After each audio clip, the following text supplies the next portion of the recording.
Hello, donc on va passer à la dernière partie de ces petits tutos pour débutants. Donc on va s'occuper aujourd'hui des effets send. Donc vous aurez une vidéo pour enregistrer une piste audio, une vidéo pour enregistrer une piste MIDI, une vidéo pour insérer des effets en insert et une vidéo pour envoyer des effets sur un send.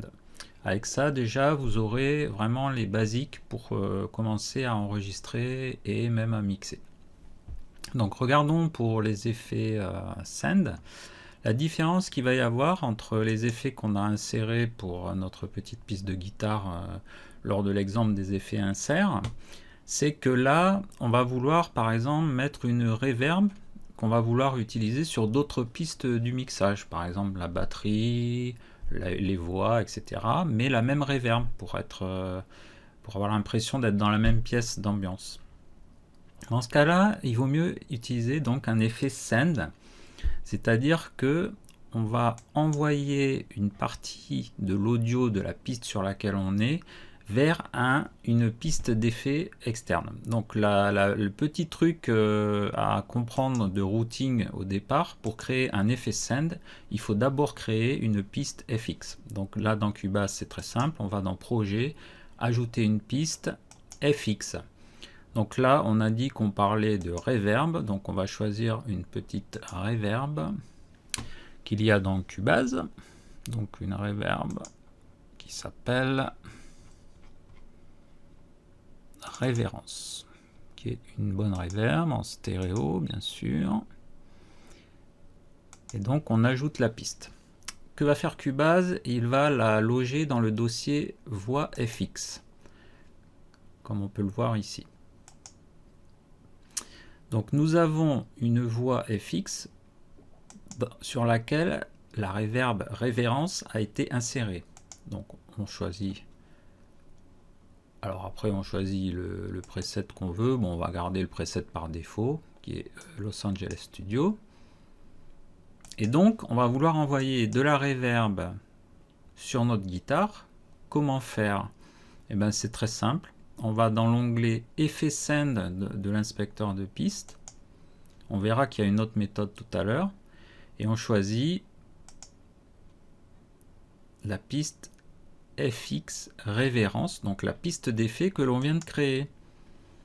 Alors par défaut, Cubase n'envoie aucun son dans cette piste FX. Pour l'activer, il faut cliquer sur le bouton en haut à gauche de l'effet Send.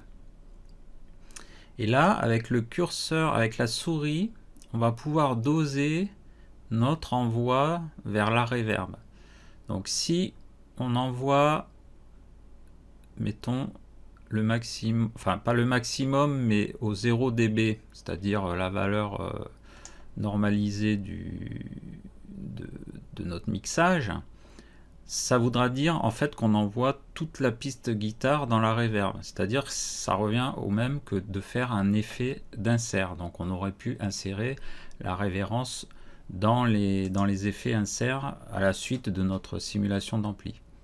Là, c'est pas ce qu'on veut. En général, quand on utilise un effet send, c'est qu'on veut doser l'envoi vers la reverb pour que ça ne soit pas noyé dedans. Donc on va commencer par une valeur médiane, donc vers le milieu. On va écouter ce que ça donne. Avec reverb.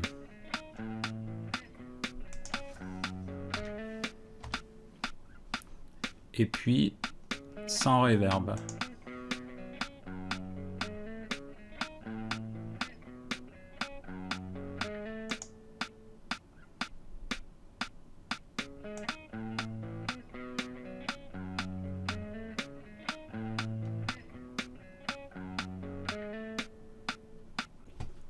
Alors pour comprendre encore mieux ce qu'est l'effet send, on peut regarder sur la console de mixage.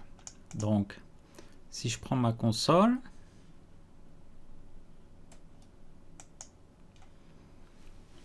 j'ai ma piste de guitare ici, et j'ai ma piste FX de révérence ici. En fait, les effets send, ce n'est rien d'autre que des effets sur une piste en parallèle à l'autre piste. Donc en fait, là, je peux régler toujours le niveau de send.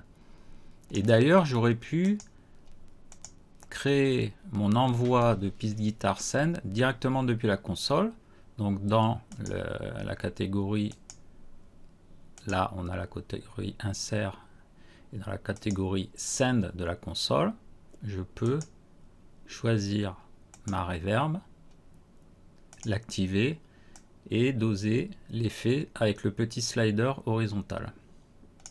Voilà, et là on comprend bien que en fait on envoie la valeur de send de notre piste audio guitare dans la reverb en parallèle, mais on conserve évidemment 100% de notre piste de départ.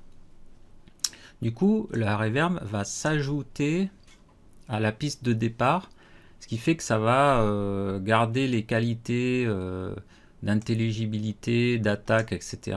de la piste de départ, et on va doser en fait notre effet subtilement grâce à un effet send, alors que sur un effet d'insert, ce n'est pas possible, sauf s'il y a un paramètre mix ou dry wet sur l'effet d'insert. Mais ça, c'est encore autre chose. Ça veut dire que sur un des effets d'insert qu'on a mis, on peut doser l'effet comme s'il était un effet send. Alors, dernier détail, quand on crée une piste FX pour en faire un effet send, il faut bien vérifier que justement ce paramètre mix est à 100%. Parce que si on réduit cette valeur, ça veut dire que on va avoir une plage d'effets réduite quand on va envoyer notre effet. Il sera déjà à 60% sur la piste de l'effet. Et si en plus nous on n'envoie qu'une partie de la guitare dedans, l'effet sera devenu complètement inexistant. Donc les effets send, on les met tout le temps à 100%, puisque c'est le niveau d'envoi qui va gérer le volume.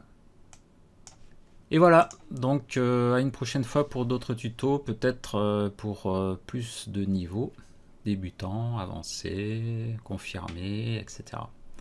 Bye bye.